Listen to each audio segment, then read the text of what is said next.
This is a MacBook that I found on eBay for such a ludicrous price that I couldn't not buy it.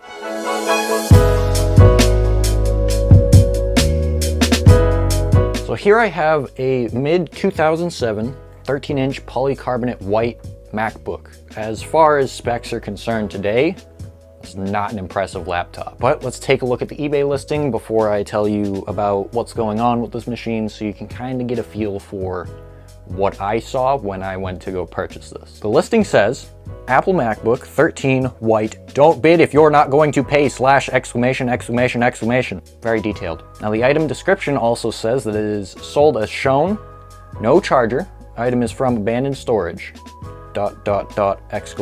So we know that it's a MacBook, doesn't come with a charger, and it was found in storage. Now this video isn't entirely clickbait. The listing was an auction.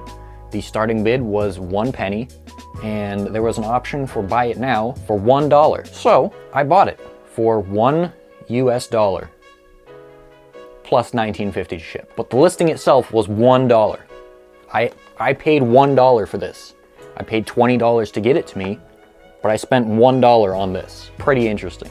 This has 2 gigabytes of RAM. I upgraded it from the original 1 gigabyte, and I believe it has a 120 gig drive, which is pretty good for $1. That being said, there are some problems with this machine. It's very cosmetically beaten up. There was a bunch of dirt and grime and gunk all over it.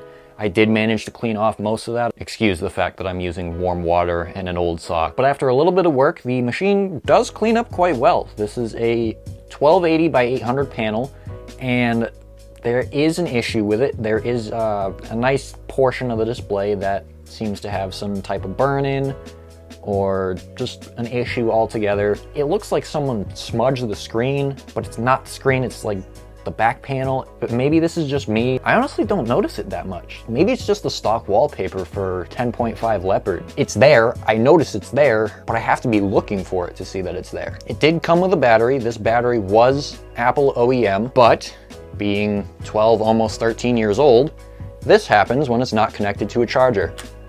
Has 0 charge on it. But luckily I do have a spare battery that is brand new, has like 3 cycles on it. Now the keyboard's a little interesting. A lot of my modifier keys and the function keys in the top row don't work. The left arrow also doesn't work. The most annoying thing that comes out of this is the left shift doesn't work. Kind of frustrating. Now as far as operating system goes, this machine shipped with 10.4 Tiger. It shipped to me with 10.4.11 Tiger, but it was password locked, and I tried to use my Tiger install CD to reset the password, which I did, but it also reset the username and I couldn't figure that out. So I just wiped it. I tried to install 10.7 Lion, which is the highest this supports. It wouldn't read my disk. It also wouldn't read my Snow Leopard disk. It did, however, read my Leopard disk, my 10.5 disk, and that's why it's running 10.5.8 Leopard, because that's all I could get this to run. Now I'm sure I could swap out the optical drive and try to bring this up to Lion. Maybe that's the issue, is just the drive and its inability to read discs after 12 years. But maybe that's a project for another video. Right now I'm kind of okay with it being on not Lion, because I do have another one. These are 2 different machines.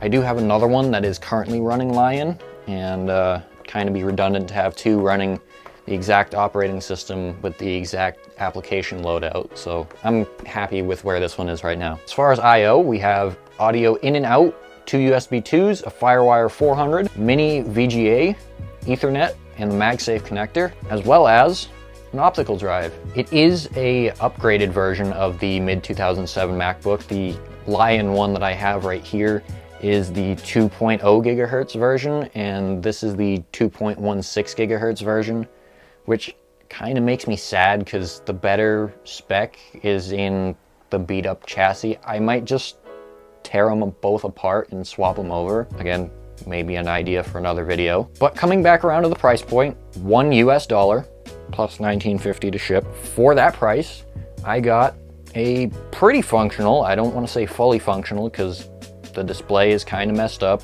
bunch of the keys don't work, but that could easily be fixed by replacing the keyboard. And the chassis itself is kind of beaten up, but that also really doesn't impact performance. So for $1 plus $19.50 to ship, for just basic web browsing and word processing, you know, keeping photos locally stored, maybe watching an HD movie or video from time to time, this actually isn't a bad machine. You do get a generous selection of I/O from Firewire to USB to headphone jack, and you don't find that on many things nowadays. So did I make a bad decision buying this? Not really. I mean, you can say, well, Jake, you already had one. Why'd you buy a second? And I could say, well, because that content though. Two, I could say, and this is a very valid reason coming from my point of view, I'm a collector. You can probably tell by everything, there's a bunch over there and some. I'm a collector. I have a bunch of Mac products. And also, I just wanted to see how good and or bad of a deal I was getting for $1 plus $19.50 to ship. So overall, I'm pretty sure I scored because, again, this is the upgraded model compared to my other one, which I think I spent like $30-ish on, which isn't bad in and of itself, but for $29 less, this is better and might make for a future project to keep me busy in the future. So guys, that's it for this video. I hope you enjoyed. If you did, be sure to leave a like, a comment, subscribe to the channel. Let me know down below in the comments if you have any stories about this specific model of MacBook or anything about cheap Macs. And I'll see you guys in the next video.